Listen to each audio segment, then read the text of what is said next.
I want to talk about Duncan Robinson and Tyler Herro because Barry Jackson in the Miami Herald put out an article today. The stunning data difference for the Heat when Duncan Robinson starts. He's been a productive bench player in the NBA this season, but he's been even more productive as a starter. And Eric Spoelstra now has somewhat of a dilemma on his hands when Terry Rozier and Tyler Herro are healthy again. And so I pose the question to you guys, when everybody's healthy, what roles do you see Duncan playing? What role do you see Tyler playing? Herro has excelled coming off the bench in the past and maybe has played the best basketball of his career coming off the bench, but you've also got to manage his personality and whether or not he wants to do that. How do you guys see this playing out? I go because Solana covers him. Solana's amazing. I listen to preheat and everything. Solana knows this like the back of his hand. My opinion is that Tyler comes off the bench because, to your point, 6th man of the year, like it's where he's thrived in his past. Duncan has been the center of attention, and I would say, let me know if I'm wrong, I think Duncan's a hot and cold player. If Duncan's hot, you lean on him. If he misses the first three-pointers he shoots, you have to get away from him. And Terry Rozier can get hot. So I would say him and Duncan are kind of those guys where see where they're at that night, see if they're hot that night and go. But I would love Tyler Herro to run the second unit. He can be ball dominant. He can be exactly what he really is. So to answer your question, Appel, I would say see who else is hot in the guard position. But I would love Tyler, and Spo would have to deal with this. Pat would have to deal with this. I would love Tyler just to lock into the role of 6th man, come off the bench, run the second unit. This will be the biggest debate going into the playoffs. And every time the Heat lose a game, and Tyler Herro, if he's healthy, because right now, truthfully, we don't know. He's not even traveling for this road trip. If he's healthy and he doesn't have a good game, the conversation will be, well, Duncan Robinson should be starting. Tyler Herro should be coming off the bench. So if you're sick of hearing this conversation, buckle up because you're going to be hearing it the entire rest of the regular season and in the playoffs. But the reason that you're going to hear it, and Appel, I'm glad you brought up this article. I mean, Barry just kind of highlights all the numbers. Miami is 18-6 in the games that Duncan Robinson has started, and he shoots just about 50% from the field, 48.7%, and 45.5% on three-pointers, while averaging 16 points in 32 minutes in those starts. They've outscored teams by 149 points with Duncan on the floor in the 24 games that he has started. But he's shooting 42% from the field and 36.2% on threes while averaging 11 points in 25 minutes in games he comes off the bench. Miami has been outscored by 53 points with Robinson on the court in games that he has come off the bench. So clearly, the numbers indicate that the Heat are better when he starts rather than when he comes off the bench. But Tyler Herro has been your starter, and I feel like Coach Spo is going to stick with Tyler Herro unless it becomes egregious, right? Unless Herro really struggles in a playoff series early on and he has to go to Duncan.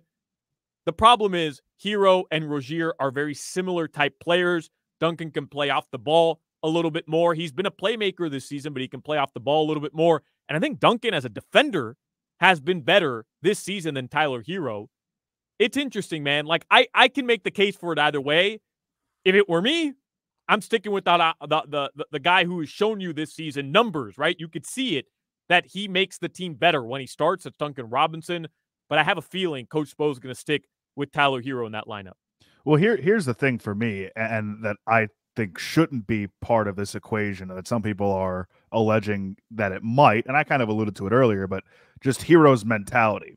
If you're worried about how he's going to be mentally if you put him on the bench and have him play off the bench, you've got even bigger issues there. And I think at this point in his career, like if he can't accept that, just you said it, Solana, like the numbers are the numbers. It's not that Herro's not a productive player, but that combination of him coming off the bench and Duncan in the starting lineup is better for the team. And it's not like Herro, as we've said, hasn't been in this role before. He has excelled in that role. So I think there's bigger issues at play if Herro gets all in a huff about having to come off the bench again. Listen, I don't know. Is it that disrespected to be the 6th man? Like Lou, you know, I love Lou Williams. I love Lou Williams. Y'all know, Solana, you know it. I don't know if you ever heard this, Josh. Like he's not just because Lemon Pepper Lou at Magic City in Atlanta, but because I love those guys that are just automatic buckets. Like, okay, you can't start, but hey, we need a little lift up. Hey, Lou, go in there and shake something. Okay, give me the ball. Hey, y'all move out the way. Watch this. I love that type of player. And Herro, I don't say he's Lou Williams, but Herro is built like that. Like, that's his game, is where get him. He has the midi. He can shoot the three. He can drive, where now he doesn't have to kind of run in this schematic, thing he has to do. Give him the ball and let him do his thing. Like, I don't know why guys, shy away from that. What's his name? ISO Joe. Joe Johnson. Joe Johnson. Like, Joe Johnson probably made $500 million off being ISO Joe, where, okay, yeah, I can't run this offense, but give me the rock and I'll go do something with it. Like, if Tyler can be that guy, why not embrace that role? Because coming into the season, he felt disrespected with all the trade rumors. And he told you, I want to be the 26-point night scorer guy. I want to be a leader on this team. I want to be somebody that the Heat rely on. I get it. Hey, you're better served coming off the bench, but what matters? Who finishes games, right? And if you're playing well and you're the hot hand, then you're going to finish games. So who cares? But I think it's deeper than that for a guy like Tyler Herro, who wants to be seen as more than just a six-man around the league. And I also think, it's not just, hey, Coach Spo's being stubborn, because I know that's what Hawk is going to lean on, right? And I know a lot of Heat fans are going to say, Coach Spo's being stubborn. It should be Duncan Robinson.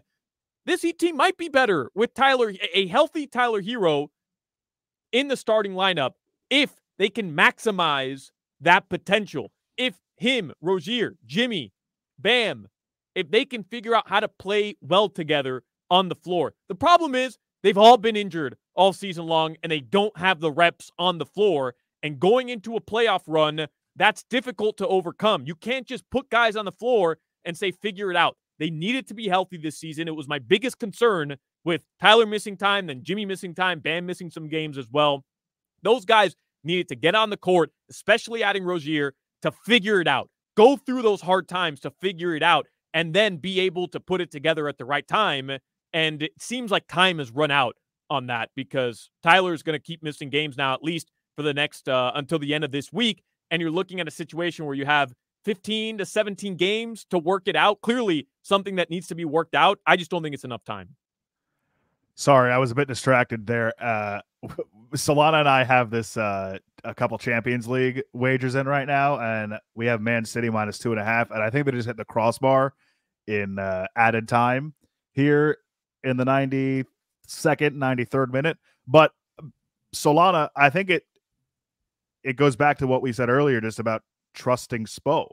And it's so interesting to me that we've had Spo in this market for as long as we've had, and he's had this much success, and yet here we are again, like really questioning what, like, we know more and know the right move here over the guy that time and time again has proved he's a top 2, maybe the best coach in the NBA. But you know what? That was my take last year when Hawk and Crowder were advocating for Duncan Robinson to start getting some minutes. And guess what? Duncan Robinson was arguably their second or third most important player on that playoff run. Like, he can be wrong, he can be wrong. Right. He's been wrong in the past. He can be wrong with this as well. I just, benefit of the doubt he should get is my point. He should always. I was gonna say, if you're batting 800 and you miss a couple balls, don't act like you're still batting 800. Spo knows what the hell he's doing. He knows his players. He knows where they're at. And even now, it was a couple games ago we talked about it where Duncan, where Terry Rozier just kept shooting up air balls. Where was that? Was that the Nuggets game? Terry Rozier, yeah. That was the Nuggets game when he shot like 4 air balls late. But like in 19, that game, they made Duncan the center of the offense. So you always say, it's not who starts, it's who finishes, where he's going to figure out, and Spo is going to figure out what the best team is and the best rotation is to make this team successful. Hell, they went to the finals last year. Come on, fellas.